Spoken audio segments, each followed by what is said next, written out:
Hey everybody, this is a quick video in case you have Sony WH-CH720N wireless noise canceling headphones and you need to do a hard reset to the factory default settings. Now there are two reasons that you might want to do this. The first one is troubleshooting.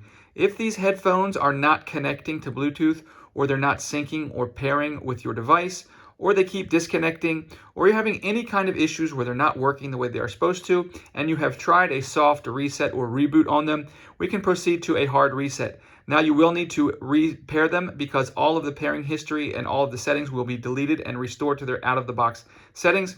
And that's the second reason you might want to do this. If you just want to restore these headphones to the way they were when they came out of the box so that you can set them up as new headphones, we can go ahead and do that. It's pretty easy.